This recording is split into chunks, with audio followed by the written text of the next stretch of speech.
Banyak orang pernah berutang. Bahkan negara kita tercinta ini pun sebagian dibangun dengan utang. Tak terkecuali Irzan Okta, seorang pengusaha kecil di bidang kargo yang aktif di partai dan menjabat sebagai sekjen Partai Pemersatu Bangsa. Sebagai pemegang kartu kredit Citibank, Irzan memiliki utang kartu kredit sebesar 48 juta rupiah yang kini telah membengkak menjadi kurang lebih 100 juta rupiah. Pihak Citibank telah menghubunginya berkali-kali untuk melunasi hutang, tapi gagal.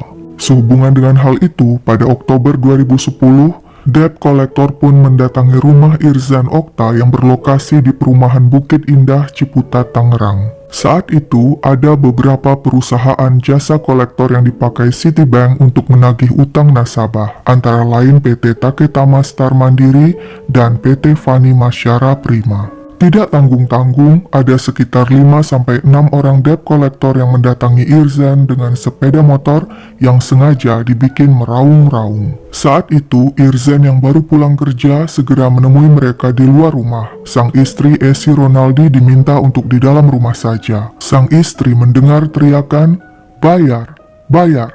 Dia sempat takut dan bersiap menelpon polisi jika terjadi sesuatu yang tidak diinginkan. Sang suami Irzan kemudian masuk ke rumah dan meninggalkan rombongan debt collector di luar. Saat itu tidak tercapai penyelesaian. Para debt collector ngotot tetap menunggu di luar rumah hingga kemudian pulang keesokan paginya. 5 bulan berlalu dan pada awal Maret 2011, seorang debt collector kembali menyambangi rumah Irzan Okta. Kembali Irzan menemuinya di luar rumah. Lagi-lagi sepertinya tidak ada penyelesaian.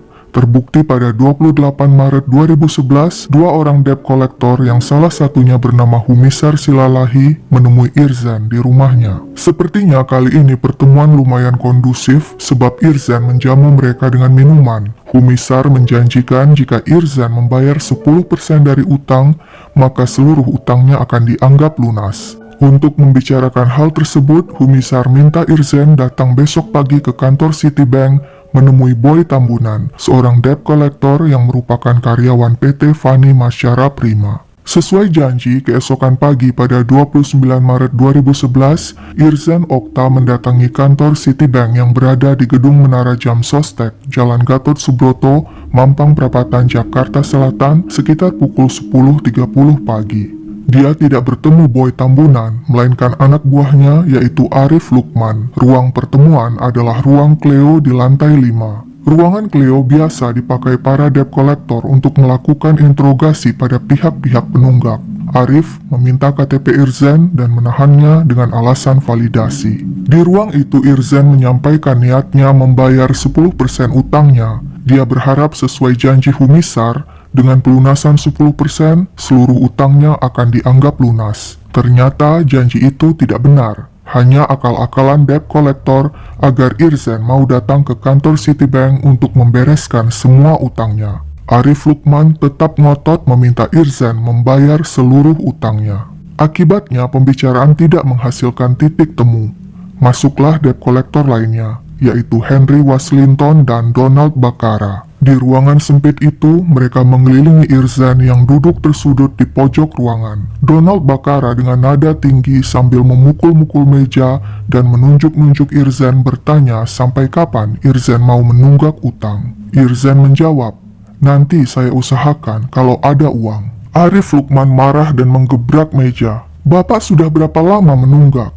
Irzan menjawab, "Ya, saya tahu saya sudah lama menunggak." Mendengar jawaban itu, Donald Bakara menendang kursi yang diduduki Irzan dan berkata, "Pakai otak dong, Pak." Sepertinya karena situasi semakin tidak nyaman, Irzan berdiri dengan maksud ingin keluar dari ruangan, tapi Donald Bakara menghadang dan berkata, "Mau kemana kamu? Duduk." Henry Waslinton kemudian mengatakan, "Sudahlah, Pak, diusahakan saja. Berapalah? Kita tidak menyebut rupiah, tapi dari hati Bapak sajalah mau bayar berapa." Tapi Irzan Okta malah mengeluh sakit kepala. Dia mengatakan ingin istirahat. Donald Bakara melarang. Sambil menepuk-nepuk bahu Irzan, dia mengatakan, "Pak, jangan pura-pura dong." Setelah itu kepala Irzan tertunduk. Dia jatuh ke lantai dalam kondisi nafas mendengkur. Henry Waslinton dan Donald Bakara meninggalkan ruangan dan membiarkan Irzan di lantai. Arif Lukman berusaha membangunkan Irzan, tapi Irzan tidak menjawab. Arif yang panik kemudian menelpon atasannya Boy Tambunan yang menjawab, "Ah, itu pura-pura. Kasih saja balsem dan minyak kayu putih, nanti juga bangun." Arif kemudian mengambil ponsel Irzan dan mengeceknya. Dia menemukan nama Tubagus Surya Kusuma dan menghubunginya. Ketika Tubagus datang, dia memeriksa denyut nadi Irzan dan melihat Irzan sudah tidak bernafas. Irzan kemudian dibawa dengan kursi roda ke mobil. Tubagus membawa Irzan ke Rumah Sakit Angkatan Laut Minto Harjo. Di sana Irzan dinyatakan sudah meninggal. Jenazah kemudian dibawa ke RSCM. Sekitar pukul 5 sore, Esi, istri Irzan, memperoleh kabar suaminya telah meninggal dan kini berada di RSCM. Tentu saja keluarga Irzan terkejut. Saat pagi meninggalkan rumah, Irzan sehat-sehat saja. Mengapa sekarang tidak lagi bernyawa? Polres Mampang Perapatan kemudian minta pihak RSCM yakni Dr. Ade Firmansyah Sugiharto untuk melakukan otopsi. Hasil otopsi menunjukkan penyebab kematian akibat pecahnya pembuluh darah di otak atau stroke. Juga terdapat luka lecet pada hidung korban meski hal itu tidak berhubungan dengan kematiannya. Irzan Okta diperkirakan meninggal antara pukul 12.35 hingga 4.35 sore pada 29 Maret 2011. Keesokan harinya, Irzan Okta dimakamkan di TPU Srengseng Sawah, Jakarta Selatan. Sementara itu, polisi menanyai pihak Citibank dan para debt collector tentang peristiwa yang melibatkan Irzan Okta itu. Pada 12 April 2011, polisi menetapkan para tersangka debt collector sehubungan dengan kematian Irzan. Sejak awal, keluarga Irzan curiga kematian Irzan tidak wajar. Mereka mempertanyakan keterlibatan pihak Citibank dan jasa debt collector. Sebab itulah bersama pengacara OC Kaligis pada 14 April, keluarga Irzan mendaftarkan gugatan perdata ke Pengadilan Negeri Jakarta Pusat. Mereka menggugat Citibank sebesar 3 triliun rupiah, tapi kemudian gugatan diturunkan menjadi 60 miliar rupiah. Sayangnya gugatan tersebut ditolak Pengadilan Negeri Jakarta Pusat karena dianggap salah alamat pengadilan. Gugatan itu lebih tepat dilayangkan ke Pengadilan Jakarta Selatan karena peristiwa terjadi di wilayah itu. Padahal tim kuasa hukum keluarga Irzan sengaja mengajukan gugatan ke Pengadilan Jakarta Pusat dalam rangka meminta tanggung jawab Citibank Pusat, yaitu Citibank Amerika Serikat. Penolakan ini membuat kecewa keluarga Irzan. Tak cuma itu, keluarga Irzan juga tidak puas dengan hasil otopsi yang telah dilakukan Dr. Ade Firmansyah. Sebab itulah keluarga menetapkan dilakukan otopsi ulang yang dilakukan oleh Dr. Munim Idris pada 20 April 2011. Dr. Munim mengatakan terjadi kekerasan fisik pada Irzan. Hal ini tentunya bertentangan dengan hasil otopsi pertama yang dilakukan Dr. Ade yang menyebutkan penyebab kematian Irzan adalah stroke. Perkara Irzan akhirnya dilimpahkan ke Pengadilan Jakarta Selatan dan pada 24 Oktober 2011 sidang mulai digelar dengan 5 terdakwa, yaitu Arif Lukman, Henry Waslinton, Donald Bakara, Boy Tambunan, dan Humisar Silalahi. Pada 1 Maret 2012, Pengadilan Negeri Jakarta Selatan memvonis bebas Humisar dan Boy. Mereka terbukti tidak ikut di dalam ruangan di kantor Citibank menginterogasi Irzan. Sedangkan 3 terdakwa lainnya yakni Arif Lukman, Henry Waslinton, dan Donald Bakara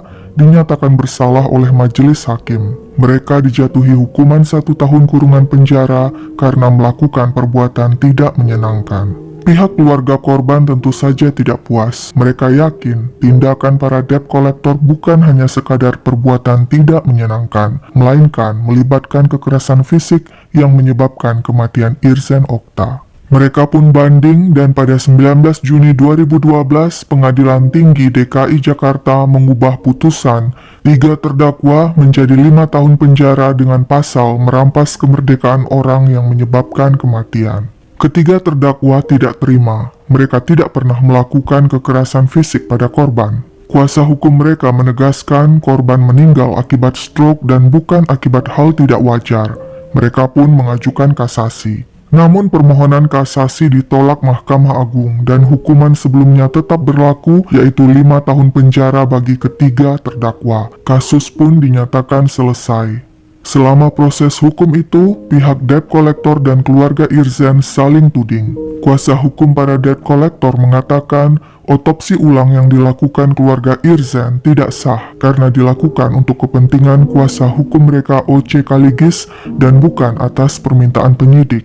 Kuasa hukum keluarga Irzan mengatakan banyak rekayasa dalam kasus itu karena mereka adalah orang kecil dan Citibank adalah perusahaan besar.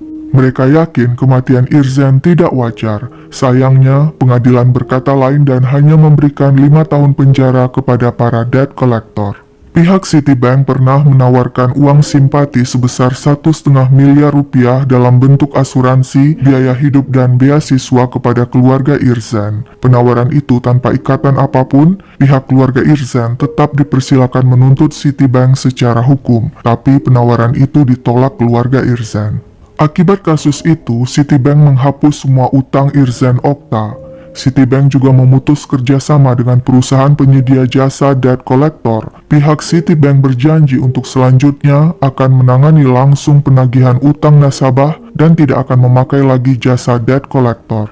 Fenomena penggunaan debt collector muncul setelah adanya layanan kredit tanpa agunan. Terkadang aksi debt collector ini mengarah kepada premanisme. Pada Mei 2021, Otoritas Jasa Keuangan atau OJK menegaskan akan menertibkan perusahaan pembiayaan atau multi-finance yang tidak mengikuti ketentuan penagihan sesuai dengan aturan berlaku.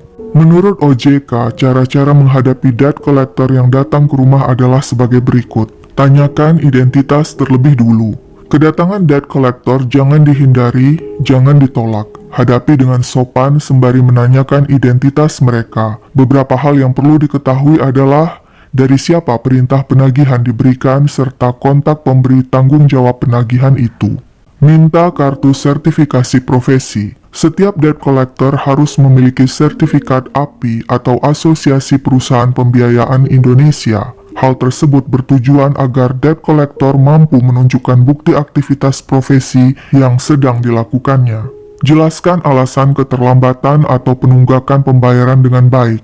Jangan pernah menjanjikan apapun kepada pihak debt collector hanya demi memperpanjang masa penangguhan pinjaman karena bisa membuat proses penagihan menjadi semakin rumit. Saat debt collector akan melakukan penyitaan barang, pastikan minta surat kuasa dan sertifikat jaminan fidusia atau pengalihan hak kepemilikan sebuah benda.